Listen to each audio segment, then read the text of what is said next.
Funding for this program is provided in part by the Minnesota Arts and Cultural Heritage Fund and the citizens of Minnesota.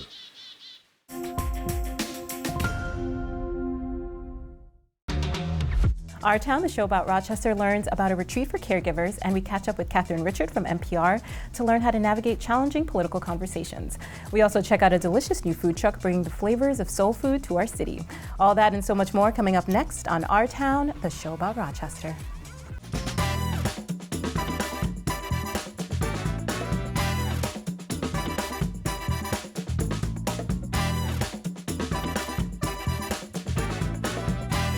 Coming to you from 125 Live in Rochester, Minnesota, Our Town.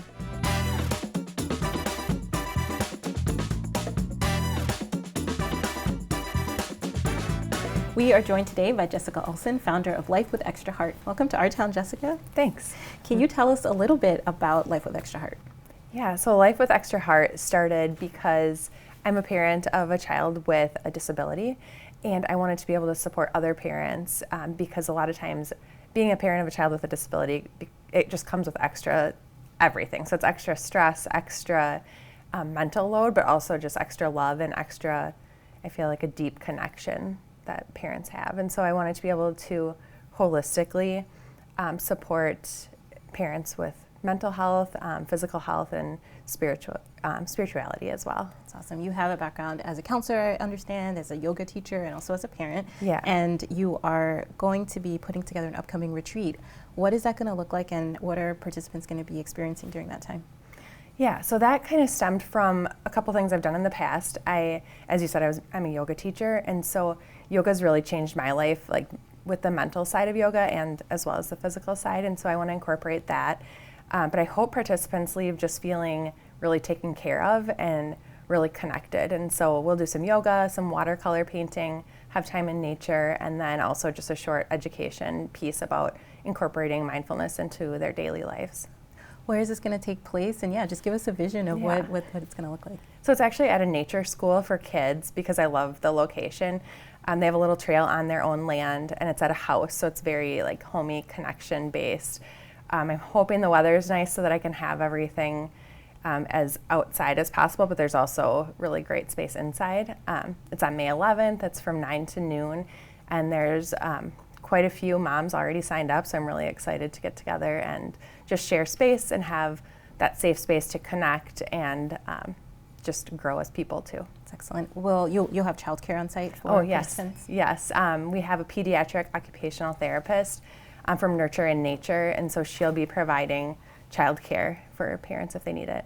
How do you hope to continue to support parents and provide that safe space for them to kind of just relax and retreat? Yeah, so the next thing I hope to provide is a monthly meetup or just a group, one night a month. And so it'll be coming. I don't have the details planned out yet, but within the next 2 months, I would say we'll start that. Then also, hopefully these retreats will be quarterly to provide that really like the break from everyday life to really focus on themselves. And recently I read about a different type of like resilience, and so that really is inspiring me to provide this piece so parents can be resilient. They have to fill up their own cup to be able to go through, unexpected times that they'll have in the future. That reminds me a little bit of what they tell you in the airplane about how you have to put the oxygen mask on Yes. first before you put it on someone else. Exactly. In terms of that, you're starting a business, you're a parent yourself, a parent with a child with a disability. What are some ways that you take care of yourself?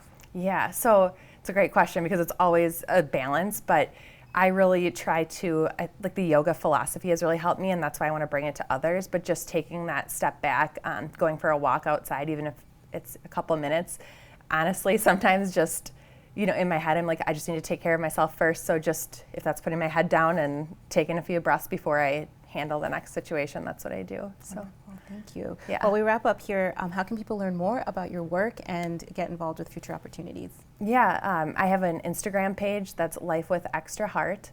Also my webpage, so just lifewithextraheart.com. And then, we also have like a Facebook group for parents. So if you reach out to me, it's a private group, so I can help get people connected that way too. Excellent. Well, thank you so much, Jessica, and I look forward to hearing more about your retreat. Thanks, Nicole.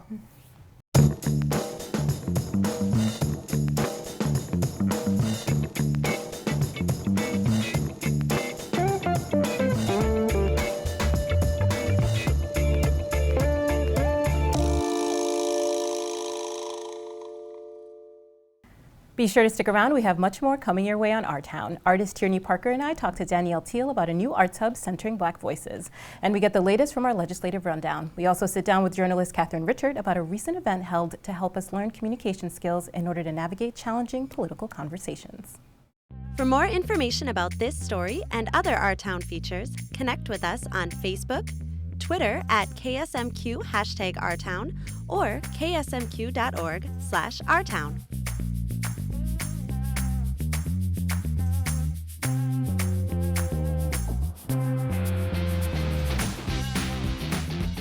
Hi, this is Danielle Teal with Our Town Spotlight, where we cover happenings and awesome events in Rochester. I have two amazing guests today, one that you will know. Here with me today is Nicole and Tierney Parker. Welcome. Thank you for having us. And we're going to be talking about Grio Arts, Minnesota. Can you share a little bit more about that? Yeah. So Grio Arts is our collective baby, but I have been dreaming about this hub, an arts hub that brings together Black arts and cultural expression and centers really local Black artists and creatives and community. And I reached out to Tierney about a year ago to make that happen, to kind of think about what it would look like to grow something like that in the community. She's an artist who's been working here, has been an arts leader in so many different ways. And so I'm the founder of Grio Arts, but we really are a collective, and we're really excited about some new steps that we're taking as a hub. This is an amazing endeavor. I've seen all the buzz on social media. Tierney, can you share more about your experience and what is going to be offered? Yeah, so like she said, I am an artist here in Rochester. I'm from Rochester. I grew up here. And having something like Grio when I was 12 would have been life-changing. So, and again, I just think about our babies, all of the kids in the community, but like she said, especially focusing on the Black and brown kids in this community with recent events that have happened and just life in general. I think that this is going to be such a welcoming community space that is definitely needed here in town. And art that is reflective of them. Yes, and created absolutely. by them. So can you share a little bit more about what's going to be showcased within the new building, and we'll talk about that a little bit more. I think we're going to have all different kinds of artists, visual artists, video, photography. We're going to have all kinds of exhibitions, programming, all of the things. So I'm very, very excited for all of the things that we're going to be doing there. And now a building has been secured to spotlight and highlight the art. Can you share a little bit more about that? Yes, it is sort of the most beautiful, wonderful, but also terrifying thing that has happened. That we have leased a commercial space in downtown right next to the castle at Latitude 44. And it will house a bookstore that will center writing by and books by Black and BIPOC authors. We are going to have a special focus on books for young adults and children, and then the exhibitions part of the space will be exhibiting local BIPOC artists and hopefully statewide artists as well once we sort of continue to grow. But the space in terms of the bookstore and the gallery, we're also just hoping it'll be kind of a space to host community programming so that people can come in through our doors and get books and see the art, but also engage in workshops and things like that. And there's an event that's going to be happening soon? Yes. I'm excited because I plan to attend. I'm so excited. So yes, May 26th at Forager Brewery, we're going to have the patio party there. So it's going to be a fundraiser. We're going to have live music, community members, all of the fun for kids, adults. Everybody's welcome. So we hope we have a really good turnout. Thank you so much for being here today. Thank you so much for having us. Right. This is Danielle Teal with Our Town Spotlight.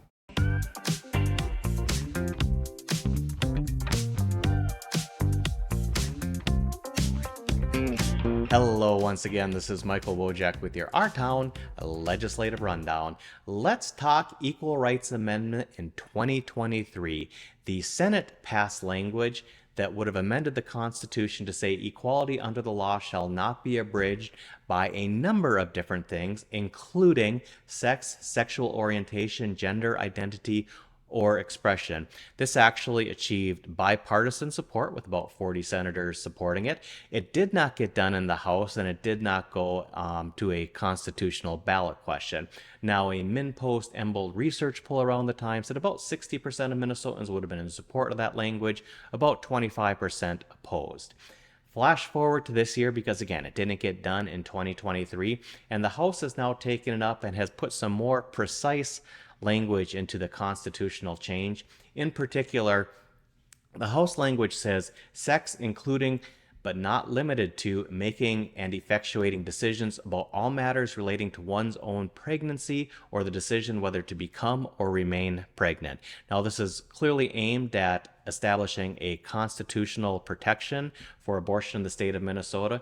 Previously, a Supreme Court case in Minnesota stated that this already protected according to the state constitution's privacy clause, but as we've seen at the federal level, that can change when the courts change. There are a number of key questions about whether or not this new language can get done. First of all, can the Senate get it done? There's been upheaval since Senator Mitchell was charged with crimes in a very closely divided Senate.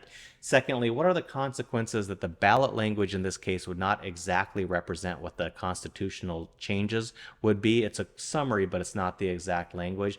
And finally, if this does pass, is it going to be on the ballot in 2024 or 2026? That obviously has implications for what other races are going on in the state.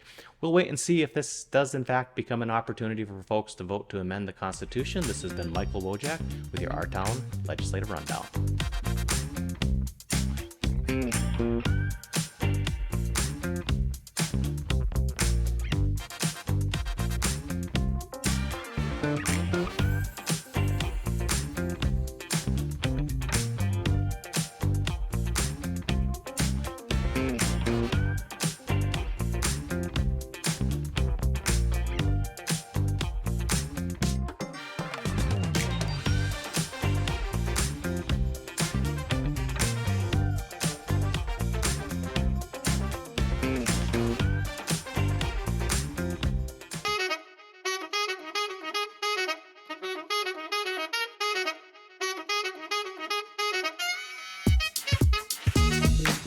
Hi, this is Danielle Till with Our Town Walkabout, and I'm here with Michelle Clark. Which, do you prefer Michelle or Shell? Michelle, or Shell's Kitchen. Okay, and we're at Shell's Kitchen, food truck, soul food. Let's talk about it. I'm excited because there's not another place like this in Rochester. COVID happened and it ended it. I came to Rochester one weekend, I cooked, and I made a ton of money. I won't say what it was, but so what I did was I was actually looking for a home in Brooklyn Park is where I was going to move, and I couldn't find anything, and God told me I would be moving back to Rochester. I didn't understand it. I didn't know why, but I stood out on faith, and it actually worked in my favor, and here I am today operating my own food truck, Shell's Kitchen. What is the secret sauce of Shell's Kitchen? My love that I put in it. You pour some love. Lots of love. Special seasonings, and yeah. I love that, and I think what people will find when they come to this food truck is that your personality and the love that you pour not only into your food but the people that arrive here. Where can people find Shell's Kitchen? Right now we're located at 2571 Clara Lane Northeast. It's right next to Century High School. Come by and see us. Let me feed your soul, because that's what we do here. All right, Michelle, tell us what's on the menu. I have fried chicken, I have catfish fillets, I make an awesome po' boy sandwich, I do famous chicken and waffles, I do pizza puffs, I do a numerous of things. Loaded fries, steak fries, Italian beef fries, whatever you want, we make it. It's like Burger King, have it your way, but it's Shell's Kitchen. I love that. Yeah. Thank you so much, Michelle. Thanks for having me, I appreciate it. This is Danielle Till with Our Town Walkabout. We're gonna eat some chicken and waffles.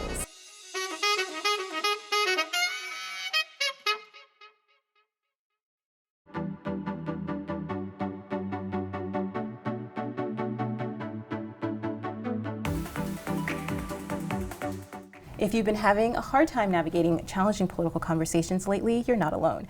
Today, we're joined by Richert, NPR News correspondent, who recently hosted an event aimed precisely at helping us build better communication skills and find connection in polarizing times. Welcome to Our Town, Catherine. Thank you so much for having me. Why is it so important to learn how to talk to each other in a political climate like this? Because I think we don't know how to do it well. And I'm sure we've both been in situations where we're hearing political perspectives that make us really uncomfortable, and we just don't know what to say to these people, especially when they're parents or their siblings or longtime friends. And so I think one thing that the media does a great job of is giving people information, but we live in a moment where people are operating from different sets of facts. They're getting their own information. What we haven't done a good job of is helping people get better skills in communicating across those political divisions when we are operating from two different sets of facts. So that's really kind of what this whole project is aimed at. Yes, hence the wider Talking Sense project. And can you tell us a little bit about the recent event that was held and also the partnership with Braver Angels? Sure. So we held an event at the Chateau Theater last week in partnership with Braver Angels. Braver Angels is a nonprofit that was founded literally in the days after the 2016 election by some family and marriage therapists. One of them, Bill Doherty, is a professor at the University of Minnesota. And they thought, man, what if we could bring together a group of people who voted for President Trump and a group of people who voted for Hillary Clinton and help them, not blow up their relationships over the outcome of this election. And they did it once and it went well, and they kept doing it, and now they host workshops like this all over the country. We're just really lucky to have them in our own state. So we partnered with them at the beginning of 2003 actually to launch Talking Sense. It is a series of events that build on the workshops that Braver Angels already does all around the state. But it's also a reporting thread that people are going to hear throughout our 2024 political coverage. I'm leading that coverage, but you might hear some other NPR reporters contributing to it. And then the last thing it is, and this is actually where some of the work began, was I had this idea. I was like, man, what if we had this tool that we could just use to help us practice these conversations in advance? And so that's actually what it started with a year ago, and Braver Angels has been advising us on creating that tool. It helps people think about conversations in advance, provides some prompts and some responses that they might try in these conversations. Yeah, we're in desperate need of tools for sure. Right. And I love what you said too about this acknowledgement that a lot of these conversations are sort of in these intimate relationships, and we even more so you need to learn how to talk to people. So we're going to take a look at some of what Bill shared at the event and some of those practical steps.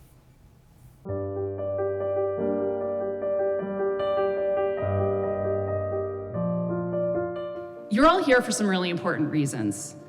You are concerned about the effects of political polarization in our communities. You care about civil discourse, and you're also curious people. You want to understand people who see the world differently than you do. And I think we're off to a great start here if we have all of this in common. So in Braver Angels, we talk about we're not interested in changing people's minds about issues. We're interested in them changing their mind about each other. Okay, so we have 4 skills we're going to talk about. Listen, acknowledge, pivot, and I'll describe what that is, and offer perspective. So the first one then is to listen carefully. What does that mean? It means turning off my inner debater and not prepare a response while they're talking. Listen to them, be present to them. Be ready to summarize what they've said. Focus on their viewpoint and also, if you can, their underlying values and concerns. Most political conversations go this way. Trump is no good, he's great. Biden is too old, he's fine. Boom, boom, boom, right? Just counter each other. Dueling opinions then eventually can get personal because it duels enough, and I'm suggesting that you don't know what you're talking about because you don't agree with me, because of course I know what I'm talking about. And so a way to interrupt that is to acknowledge what the other person said before you give your own viewpoint.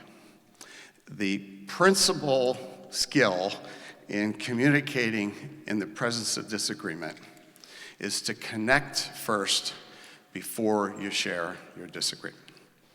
To connect first. Some version of, I hear you on, I get this is important to you. So the next skill is pivot. In politics, a lot of times somebody you're talking to has a head of steam up, that they are very concerned about root causes of crime. And you acknowledge that, okay? So I hear you. You think that policing is not the answer to the serious crime, that we need to get at root causes. It can be helpful to do what we call a pivot, which is basically asking, is it okay if I share my view? No. Thank you, Mark. The pivot is a way to see if the road is clear for you to take your turn. We're going to go to the last one. And so this is the perspective skill. I statements rather than truth statements. So if acknowledgement is the key listening skill, I statements are the key perspective sharing skill. This is how I see it. This is how I came to see it. This is why I see it this way. As opposed to it, this is how it absolutely is. And we nowadays trust different sources. And so it does no good to make truth statements when we trust different sources of truth. And this is how I see it. And what are my sources for this? Okay, what sources I've used. They may be personal stories, they may be friends, they may be academic sources, they may be media. How did I come to my view on this? So we just heard 4 steps from Bill Doherty of Braver Angels: listen, acknowledge, pivot, and offer perspective. And I also love this idea that this is about coming from a place of curiosity and a place of not necessarily changing views, but changing the way that we view people. I was also very struck by this guidance to avoid truth statements because, as you said, we're operating from different sets of facts, different sources of truth. And you're a journalist, and so I'm curious, how do you navigate this idea around truth when you're covering news and even engaging in these personal conversations yourself? Right, journalists really value truth, right? We want facts. That is what we're trained to provide to our audience, and we still do that, to be clear. What I would say is that Talking Sense actually grew out of 2 very pivotal professional experiences for me that I think get at your question. The first was just covering politics for a long time. I used to have this niche beat doing political fact checking, both on a national level and then for NPR, where I'd pick apart all these statements that our politicians made, and I just assumed that if we gave people better information, they would all get on the same page, but we have not seen that happen, and I think actually information has become sort of weaponized in these conversations, and I'm trying to take a different approach with this project. The second thing is I covered COVID-19 for 2.5 years, and I will say that that whole experience changed me. So many times I found myself in situations where I was interviewing people who just really saw the situation differently, and I felt like I really had to grow as a reporter in that moment. All of the skills that are outlined in that workshop, I started just deploying on my own, especially that curiosity aspect of it. I'm very transparent in saying that, I'm married to a physician. We were really excited to get the vaccines when they were available, but I talked to a lot of people who did not want the vaccines. And it wasn't because they were bad neighbors or wanted to harm people around them, which is sort of the knee-jerk reaction there.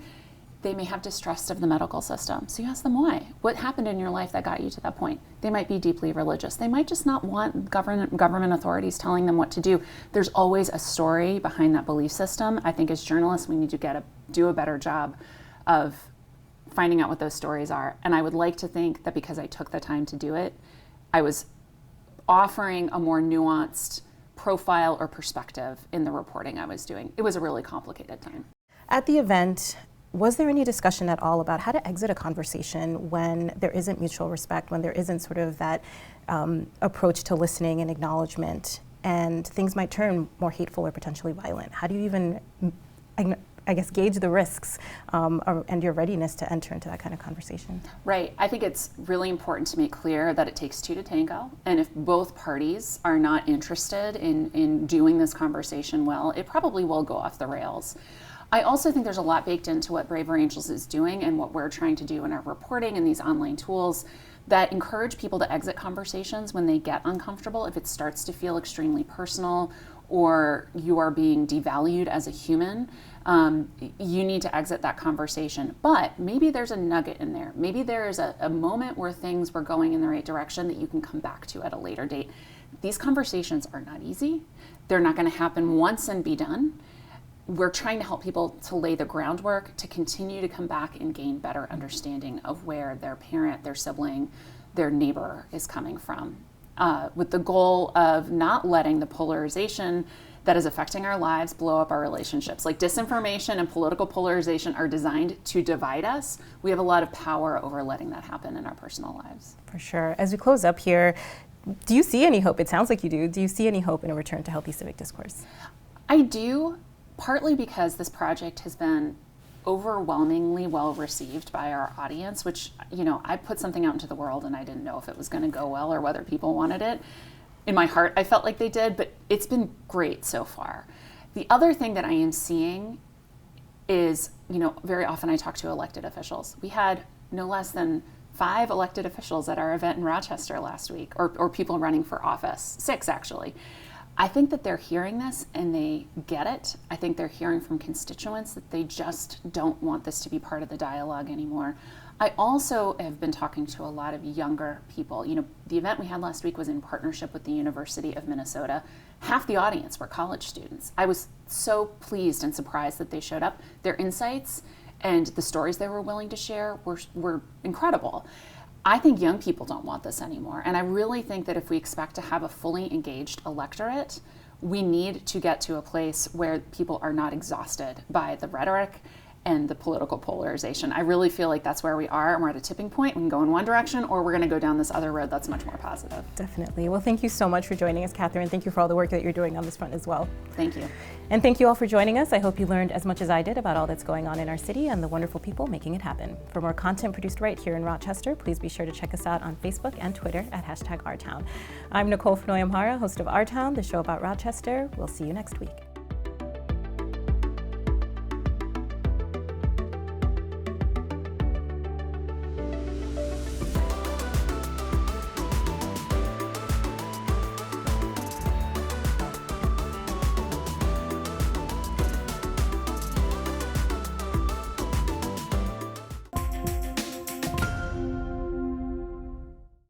Funding for this program is provided in part by the Minnesota Arts and Cultural Heritage Fund and the citizens of Minnesota.